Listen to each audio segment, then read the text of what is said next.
Kalau korang tengah cari tempat staycation yang unik tak jauh dari Kuala Lumpur dan sesuai untuk satu keluarga bawa anak-anak, video kali ni memang untuk korang. Bayangkan tidur dalam kemah premium yang cantik. Ada kolam renang untuk anak-anak, kawasan yang tenang dan suasana glamping yang sangat estetik. Hari ini kami sekeluarga berada di The Tribe Glamping, Puchong, Selangor. Dari rumah kami, perjalanan mengambil masa lebih kurang 50 minit sahaja. Antara perkara yang menarik tentang lokasi ini ialah, walaupun berada di kawasan bandar Puchong, suasananya terasa agak berbeza apabila memasuki kawasan glamping. Sebaik sahaja tiba, kami terus menuju ke kawasan parking yang disediakan. Parking agak dekat dengan kawasan penginapan, jadi tak perlu berjalan terlalu jauh walaupun membawa barang bersama keluarga.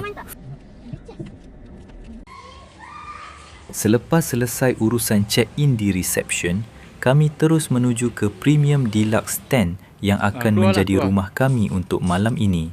Secara jujurnya, kemah ini nampak lebih cantik berbanding gambar yang kami lihat sebelum datang.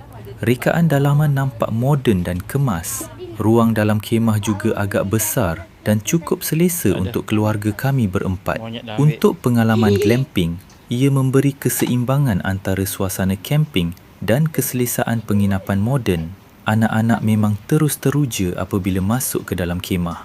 Biasalah, bila nampak tempat baru, terus nak explore semua sudut.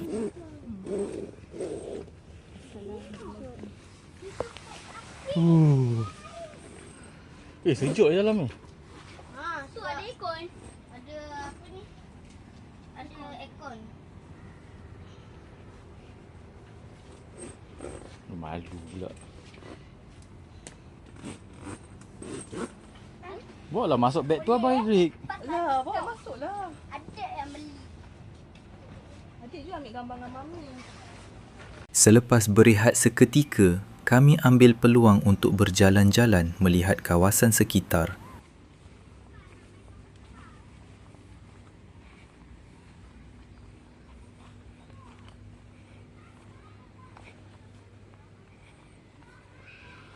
Antara perkara yang kami suka ialah susun atur kawasan glamping ini.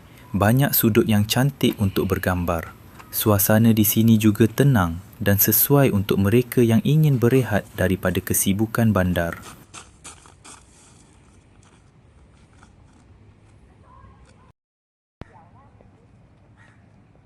Kawasan sekeliling kemah memang estetik. Kalau korang suka ambil gambar untuk Instagram atau family photo, memang banyak spot menarik di sini. Setiap sudut nampak dijaga dengan baik.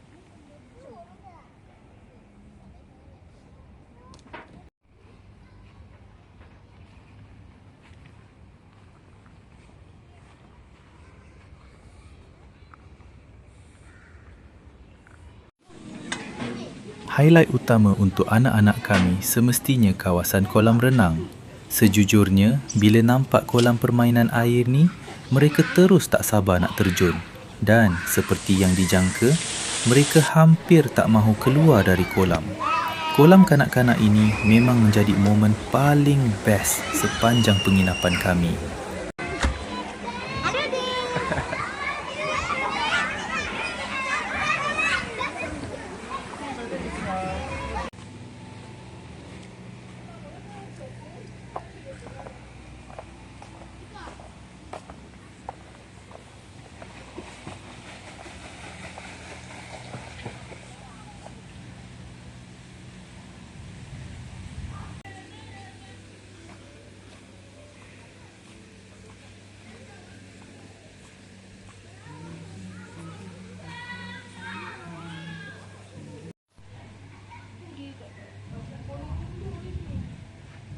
Ya. Selain mandi kolam, kami juga meluangkan masa bermain badminton bersama.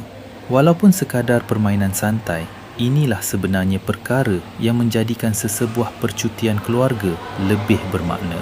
Kadang-kadang bukan destinasi yang paling penting, tetapi masa yang kita luangkan bersama keluarga.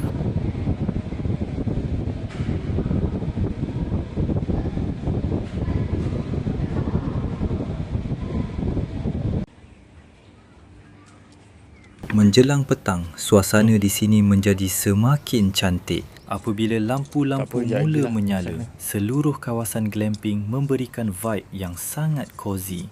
Pada waktu malam pula, kami meluangkan masa di kawasan campfire. Ini juga antara momen kegemaran kami. Tiada kesibukan kerja, hanya suasana santai bersama keluarga. Kadang-kadang, satu malam seperti ini sudah cukup untuk recharge tenaga dan fikiran. 哎，萤火在这里，我不看萤火，我看。我要去放东西先。 Jadi, adakah The Tribe Glamping Puchong berbaloi untuk dikunjungi? Pada pendapat kami, ya. Kelebihan utama tempat ini ialah lokasinya yang mudah diakses, suasana glamping yang cantik, kemudahan yang sesuai untuk keluarga dan aktiviti yang menyeronokkan untuk anak-anak. Kalau korang merancang staycation pendek tanpa perlu memandu jauh, tempat ini memang boleh dipertimbangkan. Petua daripada kami, datang awal supaya boleh menikmati semua fasiliti yang disediakan. Dan jangan lupa bawa pakaian tambahan untuk anak-anak kerana kemungkinan besar mereka akan menghabiskan banyak masa di kolam. Kalau korang suka video travel keluarga seperti ini, jangan lupa like, subscribe dan aktifkan loceng notifikasi. Saya Yusri dan ini ialah Saya Go. Jumpa lagi dalam penggembaraan keluarga yang seterusnya. Assalamualaikum dan bye-bye.